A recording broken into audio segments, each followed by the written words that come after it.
Seja por entusiasmo, seja por fascínio dos espíritos, ou seja por amor próprio, em geral o médium psicógrafo é levado a crer que os espíritos que se comunicam com ele são superiores, e tanto mais, quanto mais os espíritos, vendo sua propensão, não deixam de ornar-se com títulos pomposos, conforme a necessidade.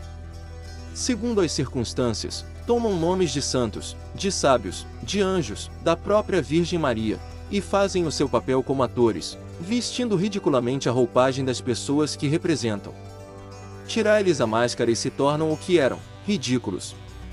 É isto que se deve saber fazer, tanto com os espíritos quanto com os homens. Da crença cega e irrefletida na superioridade dos espíritos que se comunicam.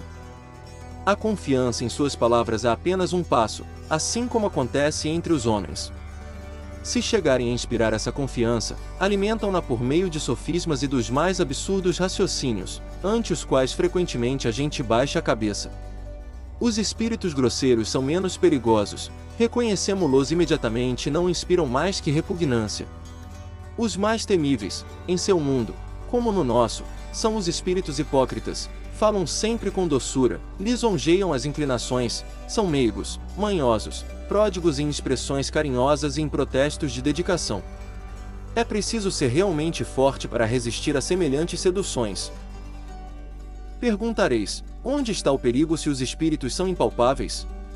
O perigo está nos conselhos perniciosos que dão, aparentando benevolência, e nas atitudes ridículas, intempestivas ou funestas que nos levam a empreender.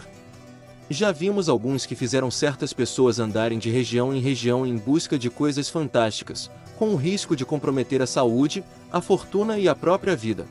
Vimos-los ditar, com aparência de gravidade, as coisas mais burlescas e as máximas mais esquisitas. O Sr. F., moço instruído, de esmerada educação, de caráter suave e benevolente, mas um pouco fraco e indeciso, tornou-se médium psicógrafo com muita rapidez. Obsidiado pelo espírito que dele se apoderou e lhe não dava repouso, escrevia incessantemente. Se uma pena ou um lápis lhe caía na mão, tomava-o num movimento convulsivo e enchia páginas e páginas em poucos minutos. Na falta de instrumento, simulava escrever com o dedo, em qualquer parte onde se encontrasse, na rua, nas paredes, nas portas etc. Entre outras coisas, esta lhe era ditada: o homem é composto de 3 coisas, o homem, o mau espírito e o bom espírito. Todos vós tendes vosso mau espírito, que está ligado ao corpo por laços materiais. Para expulsar o mau espírito é necessário quebrar esses laços, para o que é preciso enfraquecer o corpo. Quando este se acha suficientemente enfraquecido, o laço se parte e o mau espírito vai embora, deixando apenas o bom.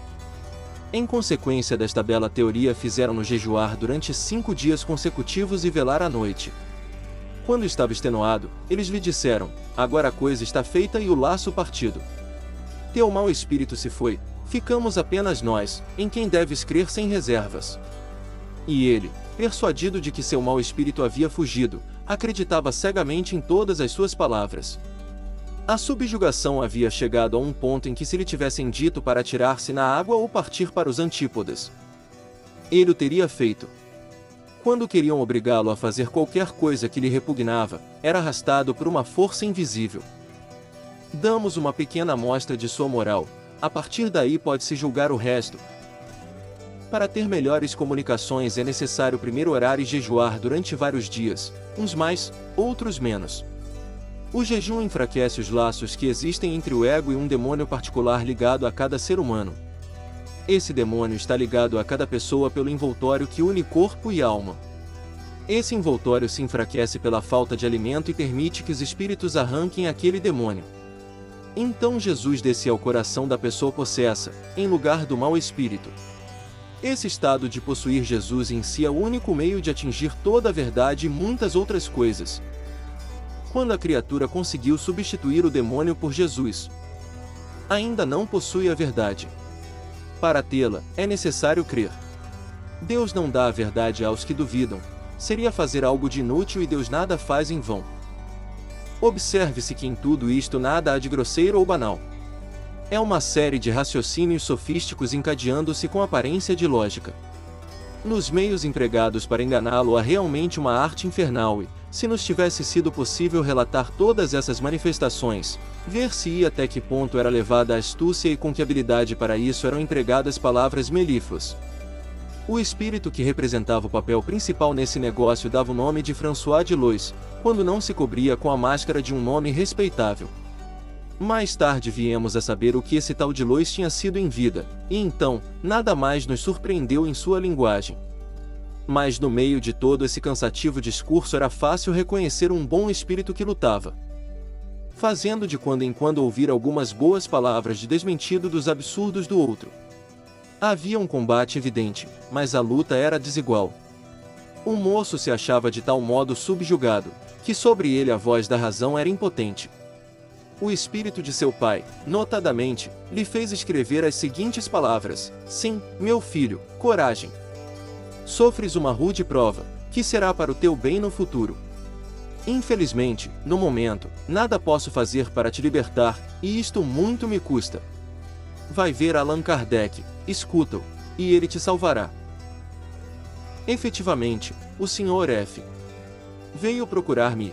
Para começar, reconheci sem dificuldades a influência perniciosa sob que se achava, quer nas palavras, quer por certos sinais materiais que a experiência dá a conhecer, e que não nos podem enganar. Ele voltou várias vezes. Empreguei toda a minha força de vontade para chamar os bons espíritos por seu intermédio, toda a minha retórica para lhe provar que era vítima de espíritos detestáveis, que aquilo que escrevia não tinha senso, além de ser profundamente imoral. Para essa obra de caridade juntei-me a um colega, o Sr. T. E pouco a pouco conseguimos que escrevesse coisas sensatas. Ele tomou aversão àquele mau gênio, repelindo-o por vontade própria cada vez que tentava manifestar-se. E lentamente os bons espíritos triunfaram. Para modificar suas ideias, ele seguiu o conselho dos espíritos, de entregar-se a um trabalho rude, que lhe não deixasse tempo para ouvir as sugestões mais. O próprio Delois acabou confessando-se vencido e manifestou o desejo de progredir em nova existência. Confessou o mal que tinha tentado fazer e deu provas de arrependimento. A luta foi longa e penosa e ofereceu ao observador particularidades realmente curiosas. Hoje o Sr. F. sente-se livre e feliz. É como se tivesse deposto um fardo. Recuperou a alegria e agradece-nos o serviço que lhe prestamos.